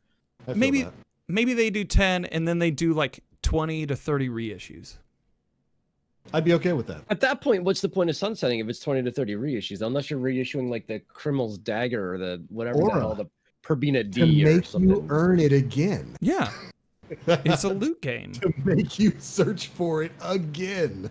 So the thing about it is I never really farmed that much. Like my Mindbenders came relatively easily. I spent a lot of time farming Kindled Orchid recently because it just feels so good now that they changed the way that 140s feel. It's an incredibly crispy yeah. gun. So I spent a decent amount of time farming Kindled Orchid, but I farmed it for PvP and not endgame PvP. I farmed it for quick play. So I'm not offended by the fact that I can't bring my Kindled Orchid into whatever Iron Banner or Trials of Osiris. It wouldn't have been my go-to for that anyway because 140s perform so poorly against meta weapons right now. But like so I have a hard time relating to the farmers out there who did like months worth of Mindbenders farming. Yeah. Like I get where their attitude is coming from, even though I've never done it. I can only imagine the frustration of like painting a car with a paintbrush, or painting this automobile, the entire thing with like the little teardrop, you know, the paint by numbers paintbrush. Like that's what I equip. And then someone just comes along and just like smashes it. Like you finally finish it. You finally get that one last brush stroke to make your hot rod look amazing. And then somebody comes in with a hammer, and just like Steve Austin just comes in, you know what I mean? With like a forklift and just like jettisons it. You know what I mean? Cracks Like, the beers in half. that's gotta be what it would feel like. Like, Yeah. I feel for the people out there that did that much effort to earn these weapons, because they're the ones that are going to suffer the most from something like this. Yeah. I don't know. I am surprisingly at peace with this decision. And Yeah. I didn't know if I would be, but after reading through it, I just think that their messaging should be better. Yeah. And I like that they're being more open with us. I want them to present it in a way that makes sense. That Right. treat me like I'm 5. and make it so that if I look at a chart, I can go like, okay, those weapons. Got it. Cool. I know next time. Yeah, we talked about this before the podcast started, and it's like, I feel like they would go about explaining something very simple in a very complex way. Yes. They over explain it, and they use words. They almost like are not unsatisfied by using 7 words in a sentence, and they're like, no, this is too short. I gotta have 20 here to get my point They've got a across. DJ. Yeah. Most I guess, engineers and, I like, know do the same thing. like, I'm not saying that they're not intelligent, but in some situations they'll explain a debuff by talking about how much damage it's gonna do. Right. Instead, we're gonna nerf these so that they only do 75%. Like, it's like weird. Because it makes the plus sense to negative them. of 37% square root of 4 for the damage of sniper rifles now, and you're like, it's 20% less damage across the Couldn't board. said Like, that. yeah, one Say data that. point, sniper rifles 20% less damage, done. Yeah. I don't Yeah, I know. feel- I like a lot of the engineers that I know, when they try to explain something about their job, they will explain it and I'll just be like, yeah. Because they're not, the community team is the branch that is supposed to bring that information in between the dev team and us. Yeah. And had the community team taken, it almost feels like it was copy and pasted from an email and then just directly into the thing, right? Between devs. Exactly. And it's just like, this will work. And so that 18 points, the data points that are shown, could have been finessed a little to make the community understand it, like on a basic level. So I don't know. It's just make it so I can understand it. Like that I don't have to spend like 4 hours talking with somebody about it. Make it so that I can look at it. Legit And makes me feel understand.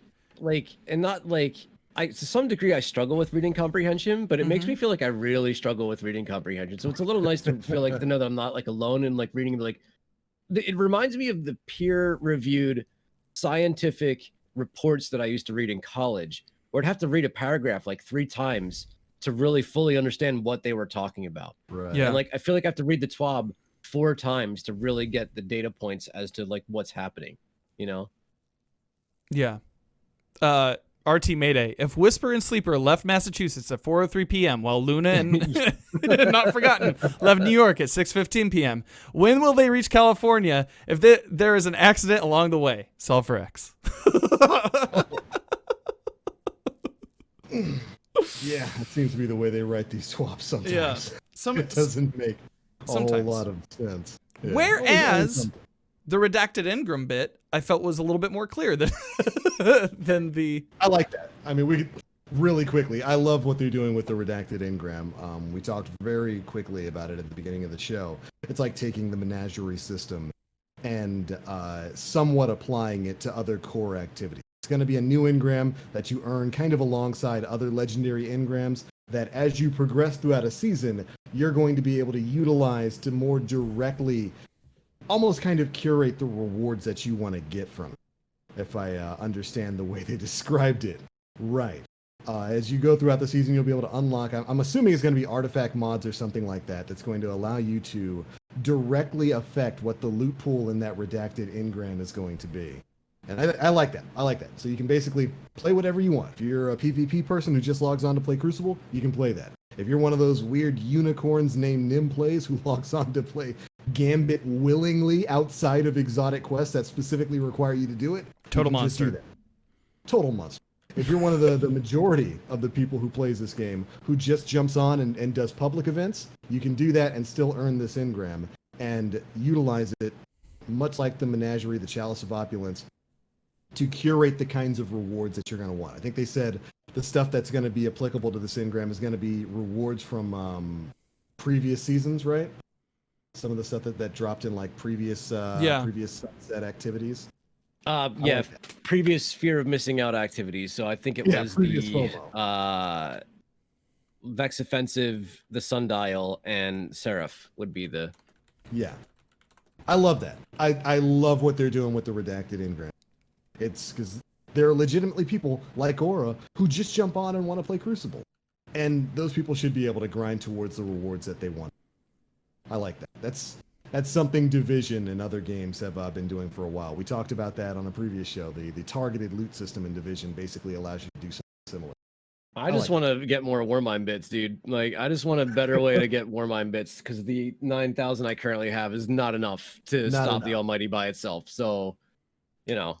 Gotta weave that fabric. Yeah.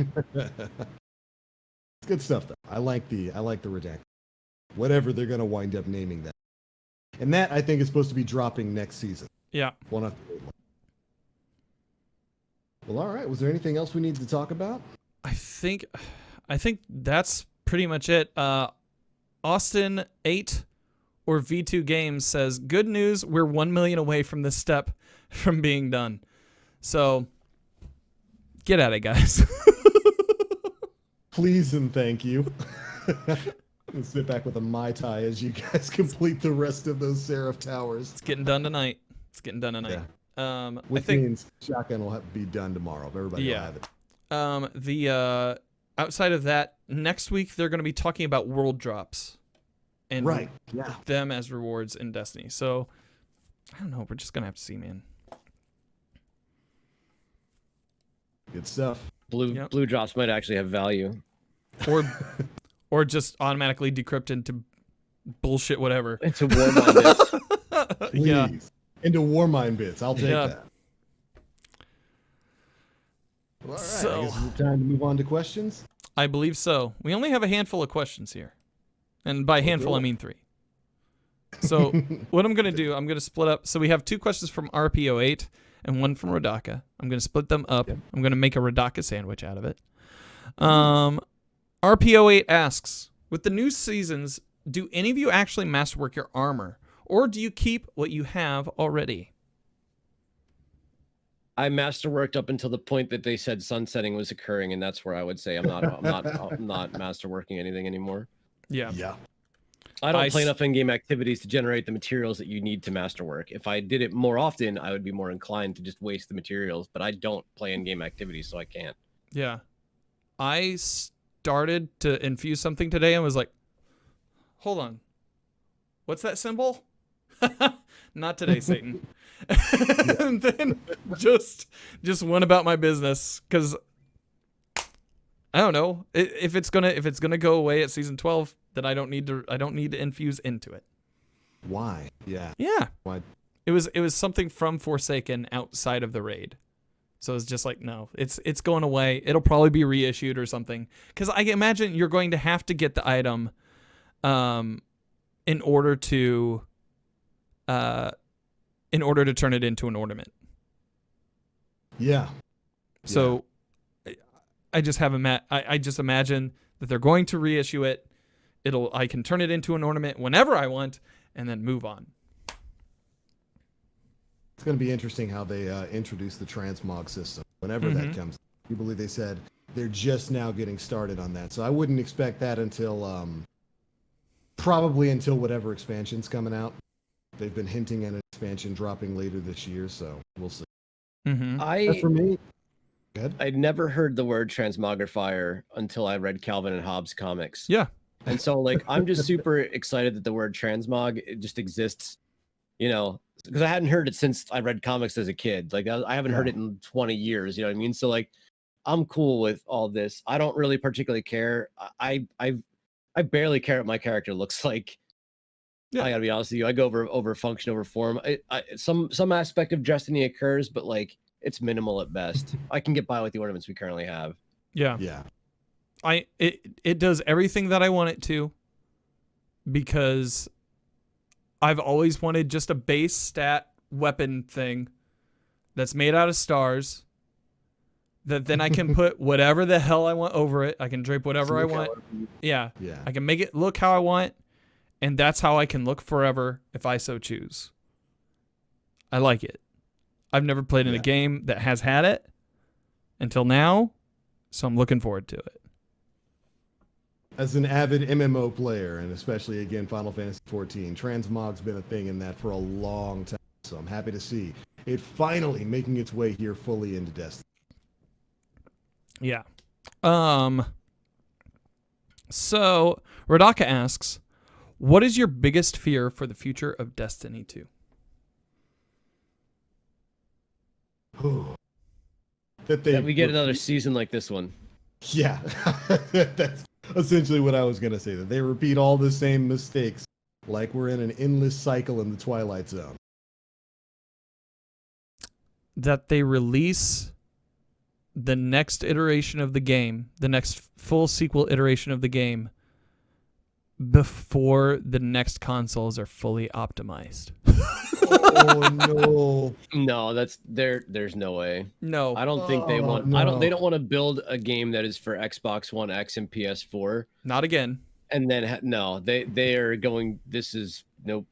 That's my biggest fear, though. That's my biggest fear. Are you ready for 30 FPS next gen, Dan? Oh dear God. There's no even real saying like they could just build a version of Destiny 2 that runs on those systems that has a higher frame rate, higher FOV, and call it like. I don't necessarily think that it has to be Destiny 3 or some new version of the game for it to be released on those platforms. I don't. Yeah. Please don't. Yeah. I don't know. I don't see them doing it. Yeah. I know from the conversations that they had, like when Xbox was just like, yeah, we're going to have Destiny 2 on Xbox Series X. They're like, look, we're going to be on both. We're going to be everywhere. Don't worry. I think they'll probably optimize Destiny 2 across the platforms, and that's fine. But I just don't want that. I don't want that bifurcation between consoles again. That was a huge pain in the butt back in the day. I was in a Dad's Destiny clan when the PS3 and the PS4 split happened, and that literally drew a line right down the middle. So you had half the amount of people that you could play with. And it was a pain. It was not fun. Mm-hmm. RPO8 asks again. Oh, we got some more questions. If you could take out the perks from weapons, what would you take out? I can give you an answer from the future, if that's what you'd like. Sure. Do it. I hear the community saying, shot package.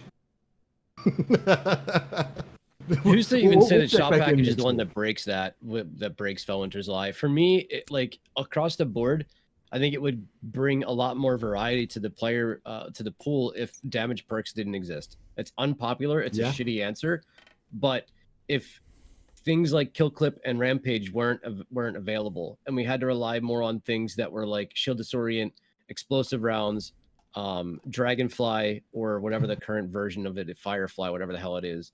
I feel like you would see a lot more variety, and it wouldn't be as difficult for Bungie to put together perks that mattered if damage perks weren't in play, because we're always going to go that route. Feeding Frenzy, Kill Clip, Feeding Frenzy, multi-kill clip. Fast reload, fast damage. Message received, adding in Luck in the Chamber next season. Oh God. It should be that should be Felwinter's Lies like hidden perk. Oh, it It's also It's has Felwinter's Chamber too. Truth. Felwinter's Truth. Felwinter's. Oh my God. Felwinter's Truth. A full magazine shoots a rocket. We need an Was ornament. tracking. We need an ornament for truth now. That's Fellwinter's truth, and it looks like no. Fellwinter's lie. Just a little Fellwinter's lie. Oh my god. Dapper Dave says air assault on pulse rifles and hip fire grip on snipers. Need Oh to my disappear. goodness. Yeah. There's some combinations like that don't make sense. Yeah. Then we have a couple questions from Jods here. Jods 182 asks, "Is there usually a new year reveal around about now? I'm sure it was last May, June. So there was a thing that June happened 6th last year, and it's been retweeted recently on Twitter, making people think that there was a reveal Yeah. coming. for that. Top I tier want to shit, say I'm buddy. sorry. Oh, you fell for it? No, I might have seen it and then retweeted it saying, ooh, excited. Ah. And then got Shout a out to bunch of Calico. retweets and a bunch of likes out of it. And people, when Bungie had to say something and was like, you should check the date on these things. I was like, all right, my fun's over. I have to delete this and then retweet the official line because otherwise. So I played into that a little bit. It was fun while it lasted. I tried to make it very, very well known that I was playing a joke. I had Dr. Evil, like little pinky things going on the entire time. I had little smirks, the whole thing. I just Had to did it play as it a off. troll. I can see Deej now. Blacklisting Danfinity now. No, was the- things like that aren't the reactive community's issue. Things like that typically go back to the person who started the whole thing, and that's where they Yeah, get of into course. pissing. And they're currently having a pissing match between each other right now. It's actually very cute to be on the outside looking in between those two parties interacting with each other. It's quite cute. Yeah. But anyways, yeah, we're probably gonna learn something really, really soon. We talked a bit earlier about, I think before the show, about Bungie's been dropping hints towards an expansion coming up. They've mentioned it a couple times within the past couple of weeks worth of twabs. Of course, we had Destiny actors popping up on Twitter this week. Lance Reddick was talking about how he's recording new lines for Zavala. Tom Skerritt, Tom Skerritt. Who was that? 80-year-old Tom Skerritt. 80-year-old walking mustache, Tom Skerritt is making his way to Destiny 2. The fact that all of these actors are popping off about the game means that they've been told start the hype train up because we're gonna have an official announcement. And I would say probably within the next 2 or 3 weeks. traditionally, we would have an E3. Mm-hmm. They were already kind of preparing for something around this time period. Yeah. And just because it's not E3 doesn't mean that they don't have anything to announce. So we're probably And looking at something very Clear that they will just do it within their own studio, do their own. They don't need E3 as a platform for it. They've Yeah. got a platform for it across 4 different media between Yeah, Mixer, yeah. Twitch, YouTube. Like they've got the platform that they really need, even Facebook, to get the word out. Yeah. I Do have you- been saying for years, Nintendo was so far ahead of the game over a decade ago with Nintendo Direct. Yeah. And then Sony jumped on the bandwagon. Every game company needs to start doing it. Every Yeah. single one. So have you guys been watching any of those? Mm-mm. Okay. I just want to say right now, if you're going to be on a live stream from Bungie, I'm assuming they're not going to use the studio for the most part because social distancing and the like. But if you go the route of doing it at home, use your phone camera, please. I know I have to use this. I know I have to use this right now. I could use my phone camera if I wanted to, but make a better image. I think it'll age better in the long term. Just saying. Streaming tips with Danfinity. I love you. Jods182 asks, for the final question of the night, what should be done with Menagerie's Reckoning and Forges now that those weapons will be capped? Nothing. Nothing. Weapons Better are still not do viable anything in non-endgame activities. There's still people out there who are collections farmers, myself being. I farmed for 2 hours on Mercury today, opening chests for 2 hours to try and get the emblem variants. For 2 hours, I got one in 2 hours. But there's people like that, like me, who are just idiots that'll do stuff like that. And so I don't think anything needs to be done, and it could even we by the time and whatever happens at the end of all this, there's a really good chance that you're going to see like an Age of Triumph sort of thing where like at some point everything is brought to the forefront. You can use whatever the hell you want. So those things are probably still going to have some value if you have God rolls of it. Don't be these idiots that are deleting their God rolls, whatever. Like doesn't make any sense to me. Hold on to Throw it in the vault with all of your other. It was 2 hours, Nem. Put it in the vault with all your other stuff. Hang on to it for later. You never know. Yeah, and plus I'd be extremely upset if they got rid of the Menagerie, because Menagerie is the best. I love that. I have a final question. I have a final question for the entire group, because this didn't get brought up, and it really irked me when I saw it. Okay. So there is speculation that Titan could be destroyed in game. No. Not happening. So my question is, would you rather Titan be deleted out of the or destroyed in game, and just there's a new spot on the map for people to go, like for like something that comes up sometime in the future, like a new planet or location? Or would you rather Titan get the Plaguelands experience, where maybe the darkness comes and we see a raid? My hope is that we see a raid someday on Titan. That'd be in the cool. arcology. That'd be So- really cool. If anything needs to go the hell out of here and get away, it's Io. Take Asher and his Agreed. grumpy ass, this dusty ass, dirty planet, Agree. and just get rid of it. It's like if it's like, how come there isn't speculation of Io being removed? Because it's so goddamn ugly. Oh gosh. Titan is beautiful. It is, even though it's a methane sea, it's gorgeous. And they are, what is the buildings called? There's still that security system. We talked The about this on arcology. stream. You have the The arcology. arcology, there's a security system. Have you ever gone into that and seen? It's like Mhm. a convenience store with the little camera orbs. Only Yeah. you can see the eyeball of it, and it follows you wherever you go. Yeah. Until it's I cool. know who is controlling that, I don't want Titan to go anywhere. I want to know what that is. I want to know everything there is to know about Titan. It's a gorgeous. It's got these terrarias Yeah. as you're going through it, dude. It's Yeah. Titan is such a cool place, man. Also, it's practical. Like, it's got 2 public events that pop up almost all the time that are Mhm. very easy to complete by yourself if you need to. And it's got one of the better armor sets out of the at least I like the astronaut looking scuba diver armor set that you get Yeah. on Titan. I dig it. See, if Look, they're- I can agree. Io's gross. yeah. That Io's is all. gross. Io's gross. It looks like puke. It looks like Vom Bomb. Just want to say it.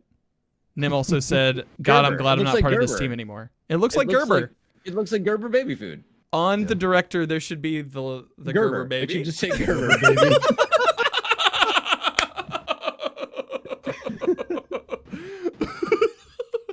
No, if there was really a planet that I would want to see disappear, it would be Mercury. You can have all the trials that you want anywhere, but that location does not need to exist. Just got our sparrows on that planet, and you want to get rid of it, dude. I It don't did give a. just get zero. It does not matter whether you can use sparrows on it or not. I don't want it. I don't want it anymore, How else am I gonna get the emblem variants, dude? My collection. dude. Just go to sleep on them. Just what? Open up more freaking chests on Mercury? Yeah. Yeah.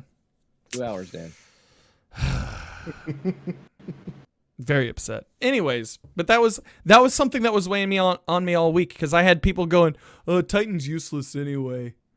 And I was Yeah. like, it's there's so much depth. It is the anthill of Destiny. It has so much depth. How Just- could you get rid of an entire planet though? Like, what would you do about Savathun's song? See, And and Yeah. that's what I like.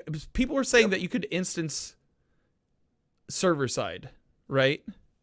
Right. That you could do server side instancing for that if they deleted a location, which fine, cool. Technically, I guess that's right. I don't know.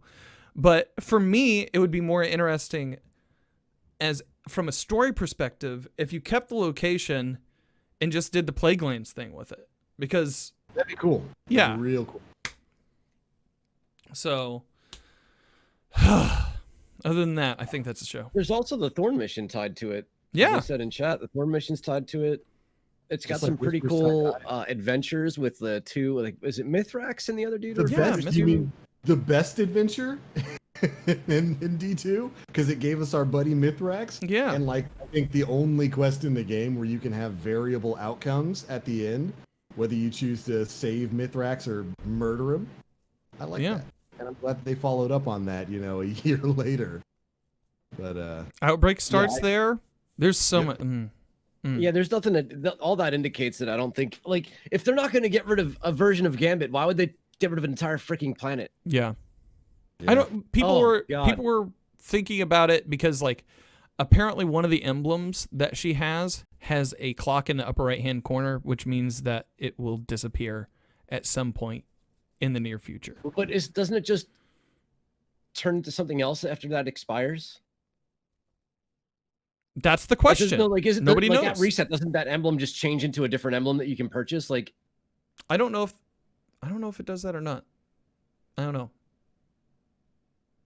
We'll have to see. Almighty coming soon. We'll have to see where it's gonna park. Yeah. I don't know. Yeah. Is Anyways, that it? I think outside of RT Mayday's question that is also seconded by Gray Fox, does anybody know what's going on with the Almighty? And the question is, nobody knows. No, we took 3 weeks off for 3 weeks off for the Guardian Olympics, and then another week off to throw balls at a tower. there's no cutscenes for us to talk about it, right? Isn't that what the cutscenes between Zavala and Anna we're talking Yeah. about? When you open up each bunker, we got 3 different cutscenes for the bunkers, and that was Right. it, right? So there hasn't been an instance that would create a cutscene that would update it. So I'm Right. assuming To be that we're not fair, gonna. I think that's going to be a part of the lie quest as we Yeah. move forward. I- think yeah, they agree as we with I that. can only discussed. assume. Yeah, Be- can only like, assume. It would make sense if it were triggered. If the lie triggered the story portion for the rest of the season outside of the clip that we already have seen that has Yeah. been data mined. So Which explains why we couldn't be allowed to fail that. right. Sorry, Aura. Man, I'm telling you, what a good idea that would have been. Well, all right. If that's it, I do believe that's a show, boys. Cheers. Cheers. Stuff. And cheers to you, audience. Thank you guys so much for tuning in to episode 240 of the Planet Destiny podcast. A lot of good conversation this week. I think we had a pretty good talk about sunsetting weapons, you know, a bunch of different perspectives on that, and how exactly this season's going to be coming to an end and what's going to be coming up real soon, just a couple of weeks. A couple of weeks before, what is it, June 6th, June 9th? June 9th is I think Almost there. I think is the time. Well, should be hearing a bit more about that. If not this week, then probably next week. They usually give it a week or two before they start really pushing their advertising out there. Mhm. Can't wait to learn what's going to be coming up next. And hopefully, as this lie quest gets finished up tonight or tomorrow, we get an idea for where that's going to go. Who knows? Maybe they'll do one of those weird things where we finish the quest and then they put out a trailer. They've done stuff like Oh, now you're making me very excited. yeah, that could be what goes on here. So keep your eyes peeled late tonight, since we're almost done with all the Seraph Towers, and it's not going to take long for like the Crucible step and all the rest of that to get done. Less than 1 million. Yeah, almost there. Good. Thank y'all for your work. Lord knows I wasn't doing it. But anyways, before we get out of here, we are going to let you guys know where you can find us all across the internet, starting with Mr. Aura himself. Hi. Who are you? Can Where catch are you? me. And how many towers are you Dude, gonna- holy shit. I haven't been a consistent broadcaster in 365 days. You can catch me at twitch.tv/Aura sometimes, maybe, most likely. You can also catch me on Twitter, twitter.com/evilaura, 3VIL_AURA. I am most likely going to be mindlessly playing Crucible, working on my primary shop for the rest of this season. Most likely. I dig it. I dig it. Oh.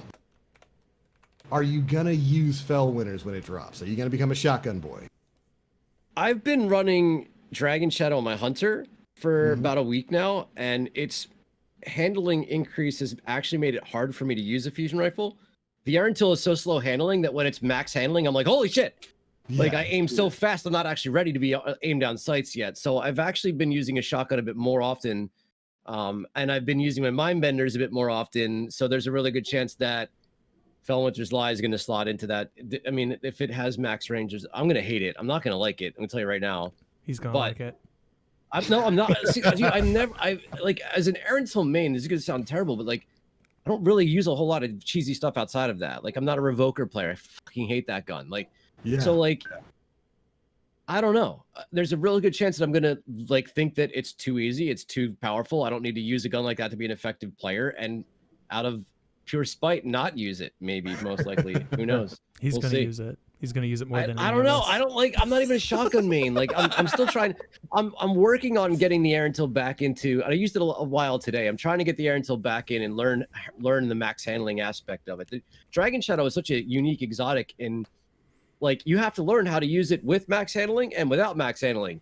You know what I mean? There's instances when you have that Wraith Metal buff and when you don't. So like it's been a challenge to try and figure out how to go about using that exotic. But that's what I do. I use that. I've been using Thorn exclusively, and really, the amount of fight me medals I've gotten by using the Thorn, holy shit, dude! Max damage every time. We're gonna lose him forever, TBL. He's gonna become a Hey. Thorn Fellwinter's guy. Oh, he's got to be like, we're back in House of Wolves. Yeah. Thorn- I mean, I did it back then. You had to. It was Had kill or to. be killed, man. It was that in the Matador 64. It was if you didn't have a Fellwinter's Lie, you got the Matador. That's where you were. That's what it was for 6 months. I'm ready. I'm ready to see it happen.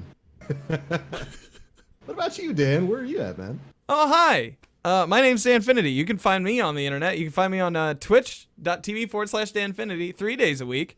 Probably playing some Destiny 2, possibly.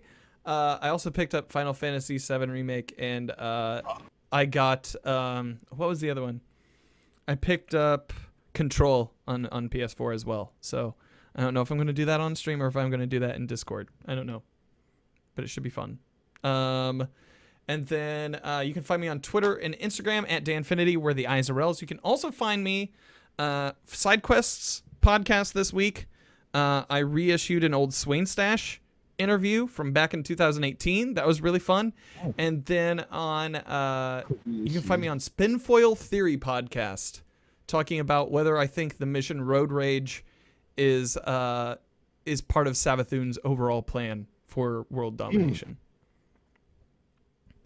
I But dig that's it. I dig it. I also dig your use of reissue there. Yeah. Top tier. I love it.